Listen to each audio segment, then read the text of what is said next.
Ya, halo sobatku dimanapun kalian berada, gimana kabarnya? Semoga kalian dalam keadaan baik-baik saja ya. Kali ini kita akan membahas Donghua Battle Rock The Heaven Perjanjian 3 tahun episode 12 yang baru tayang tanggal 9 Januari 2022. Perlu diingat, ini hanya sekedar spoiler. Jika narasi dan video berbeda, mohon dimaklumi ya. Untuk kalian yang penasaran kelanjutan ceritanya untuk episode 12 ini yang tayang 1 minggu sekali. Oke, langsung aja kita ke ceritanya. Let's go.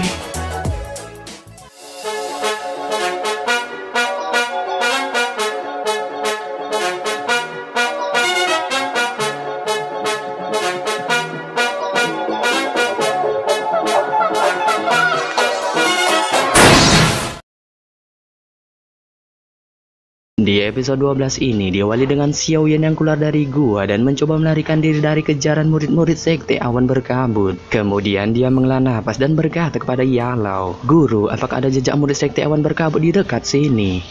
Sepertinya ada. Sebuah suara Yalao dengan cepat dipancarkan dari dalam hati Xiao Yan. Beberapa ratus meter di sisi lain jurang ini ada cukup banyak ki dengan kekuatan yang berbeda-beda. Ada juga beberapa yang tersebar di arah lain. Yun San telah meninggalkan jejak energi di dalam tubuhmu. Meskipun jejak ini sedang ditekan oleh saya, mereka masih bisa merasakan sedikit dari itu. Karena itu, mereka dapat menggunakan ini untuk menebak posisimu. Namun, sangat beruntung bahwa daerah ini dapat mempersempit pencarian mereka. Xiao Yan mengangguk ketika mendengar kata-kata Yalao. Dia tertawa. Hei, mereka benar-benar gigi. Sepertinya sekte awan berkabut benar-benar ingin menghabisiku. Sekarang kamu harus pergi dari kejaran mereka. Jika tidak, jika tetua dari sekte awan berkabut bergegas dan menemukan keberadaanmu, kamu akan berada dalam masalah. Selain itu, saya membutuhkan setidaknya setengah bulan sebelum kekuatan spiritual saya pulih sepenuhnya. Karena itu, kamu harus mengendalikan dirimu jika ingin melarikan diri dari pengepungan sekte awan berkabut yang mengelilingi area ini selama periode setengah bulan ini. Yalao mengingatkan dengan serius kepada Xiao Yan. Xiao Yan mengangguk pelan ketika mendengar suara Yalao. Karena saya saat ini dikelilingi dalam 3 arah, saya hanya bisa terus bergerak lebih dalam ke pegunungan bentang ajaib dan menemukan kesempatan untuk membuat jalan memutar. Selama saya bisa mengecoh mereka dan menyembunyikan identitas saya pikir tidak akan sulit untuk meninggalkan kekaisaran Jiama, ucap Xiao Yan kepada Yalao.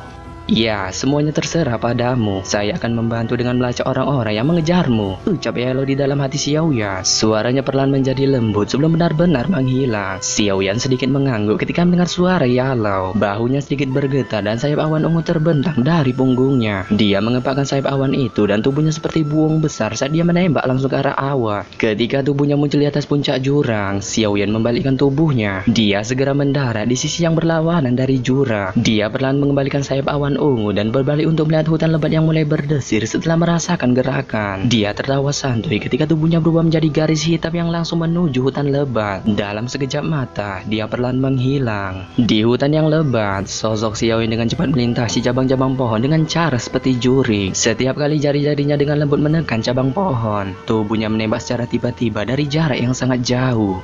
Orang-orang yang mengejar semakin lama semakin jauh. Mereka tampaknya juga merasakan gerakan cepatmu. Sekarang ada sekelompok besar murid sekte awan berkabut bergerak dari segala arah. Namun sangat beruntung bahwa ada binatang ajaib yang menahan mereka di sepanjang jalan. Dengan kecepatan perjalanan mereka, kamu harus dapat sepenuhnya melarikan diri pada malam hari. Suara Yalao tiba-tiba terdengar dari dalam hati Xiao Yan saat dia bergerak dengan cepat. Xiao Yan perlahan menghela napas lega setelah mendengar suara Yalao. Dia sedikit mengangguk dan mengangkat kepalanya untuk menatap cahaya tidak jauh di depannya. Jari-jari kakinya menekan dengan lembut sekali lagi dan tubuhnya melesat seperti panah Arjuna. Saat tubuhnya semakin dekat dengan cahaya di tepi hutan, Xiao Yan sedikit risau. Perasaan aneh di dalam dirinya menyebabkan kegelisahan muncul di dalam hatinya. Namun dia terus meningkatkan kekuatan kakinya dan akhirnya berubah menjadi bayangan hitam yang langsung menembak keluar dari hutan. Hati-hati, saat tubuh Xiao Yan keluar dari hutan, suara keras Yalao tiba-tiba terdengar. Siu, mengikuti teriakan Yalao dan juga suara merobat yang dipancarkan dari langit. Rasa dingin terasa di hati Xiao Yan. Secara naluri, tubuh Xiao Yan dengan paksa memutar di udara sebelum mendarat di tanah. Tubuhnya berguling beberapa kali di rerumputan sebelum memasuki semak kecil di dekatnya. Dia tiba-tiba terkejut ketika mengangkat kepalanya dan mengamati langit. Pada saat ini, ada 5 binatang ajaib tipe elang besar di langit yang luas perlahan-lahan berputar di atasnya. Apa yang menyebabkan ekspresi Xiao Yan sedikit berubah adalah beberapa sosok manusia yang berada di belakang 5 binatang ajaib itu. Sialan, benar-benar tak terduga bahwa sekte awan berkabut memiliki binatang terbang dalam skala besar. Xiao Yan mengepalkan giginya dan mengutuk dengan keras. Maafkan saya, ini melebihi harapan saya. Awalnya saya berpikir bahwa hanya beberapa doang dari sekte awan berkabut yang bisa terbang. Oleh karena itu, perhatian saya terhadap langit sedikit kurang fokus. Pada akhirnya, saya tidak berharap bahwa mereka benar-benar memiliki taktik seperti itu. Kekuatan murid sekte awan berkabut yang terbang dengan binatang ajaib itu ada sekitar bintang 2 Dadausi. Aura lemah ini ditambah dengan ketinggian terbang mereka sebenarnya berhasil lepas dari persepsi saya. Saya sangat ceroboh. Tawa suram Yalow terdengar di dalam hati Xiaoyan.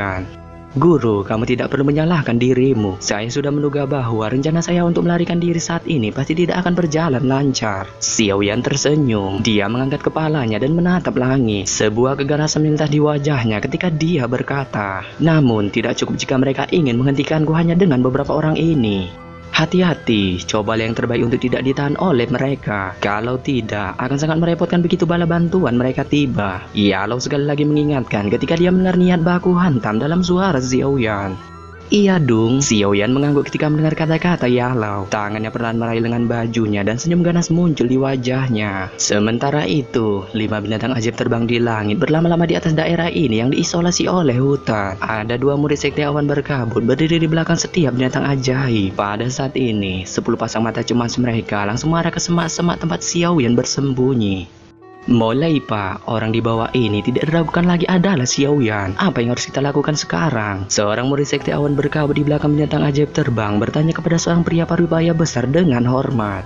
Lepaskan suara sinyal terlebih dahulu. Pandangan pria parubaya besar itu menatap tajam dan penuh perhatian pada semak kecil saat dia berkata dengan ganas. Sebelum para tetua tiba, kita harus menahan Xiaoyan terlebih dahulu. Pemimpin sekte lama mengatakan bahwa Xiaoyan terluka parah. Bahkan jika dia bisa memaksa dirinya untuk melarikan diri, kemungkinan kekuatannya akan sangat menurun. Selama kita menahan dia sampai tetua tiba, akan sulit baginya untuk lolos dari kematian. Pemimpin sekte lama juga mengatakan bahwa akan mempromosikan siapapun yang menangkap Xiaoyan, apakah dia hidup atau mati ke posisi diakon. Selain itu, orang itu akan secara bebas diizinkan untuk memilih metode Suan Ki tinggi dan teknik Do. Ketika kata-kata pria parubaya ini meninggalkan mulutnya, pernapasan 9 murid sekte awan berkabut lainnya segera menjadi tergesa-gesa. Kerakusan dan keganasan muncul di mata mereka ketika melihat sekelompok semak kecil tempat Xiaoyan bersembunyi. Seorang murid sekte awan berkabut dengan cepat mengeluarkan sinyal suara dari saku dadanya. Tidak lama setelah kata-kata pria parubaya itu terdengar, dia kemudian menariknya dengan kekuatan besar. Saat suara yang jernih muncul, sebuah pedang panjang kabut besar dengan tanda awan perlahan terbentuk di langit yang jauh. Saat murid sekte awan berkabut melepaskan suara sinyal itu, tatapan murid lainnya terus menatap tajam ke semak-semak kecil itu. Setelah sinyal menyala dan suara perlahan-lahan menghilang, daerah itu sekali lagi menjadi sunyi senyap. Tidak ada gerakan sedikit pun di dalam semak-semak kecil itu. Mata pria parubaya itu menatap tanpa berkedip ke arah semak-semak kecil itu. Keheningan aneh di sekitarnya menyebabkan wajah ganasnya sedikit berubah. Beberapa saat kemudian, keringat dingin muncul di dahinya ketika pria parubaya ini terus-menerus memandangi semak-semak kecil di bawah ini. Daun-daun itu tiba-tiba meletus dengan eksplosi menembus langit. Bayangan hitam juga perlahan muncul saat daun-daun itu berterbangan.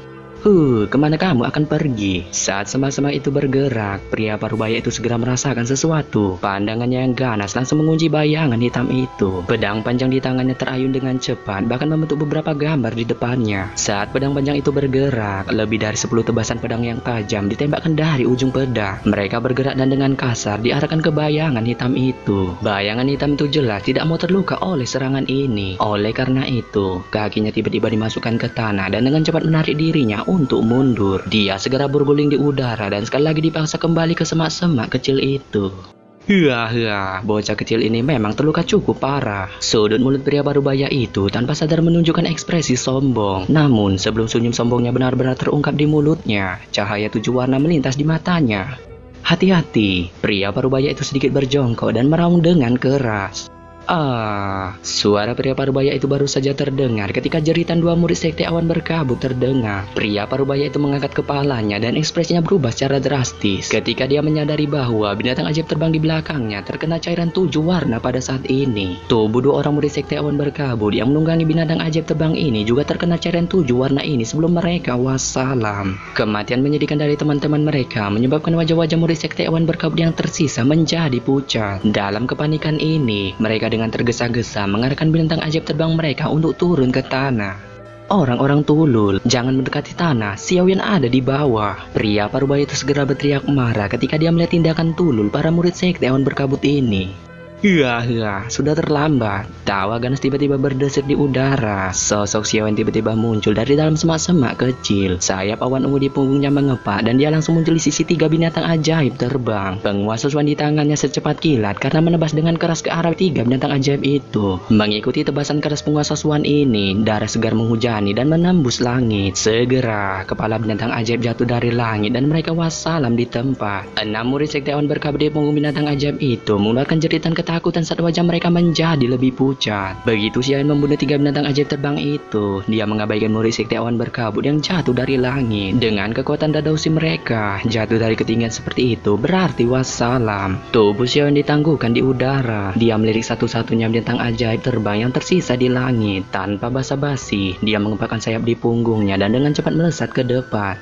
Cepat pergi. Wajah pria parubaya itu benar-benar menjadi lebih pucat saat dia memandang Xiaoyan yang melesat ke arahnya. Teriakan seperti elang dengan cepat dilepaskan dari mulutnya. Segera, binatang ajaib terbang yang tersisa dengan cepat naik ke udara berusaha untuk melarikan diri. Binatang ajaib terbang itu baru saja meningkatkan ketinggiannya ketika cahaya 7 warna sekali lagi muncul. Itu seperti panah Arjuna yang langsung menembus dada murid sekte awan berkabut yang berada di samping pria parubaya itu. Darah panas dan segar menyembur dari belakang pria parubaya itu dan akhirnya menempel ke leher.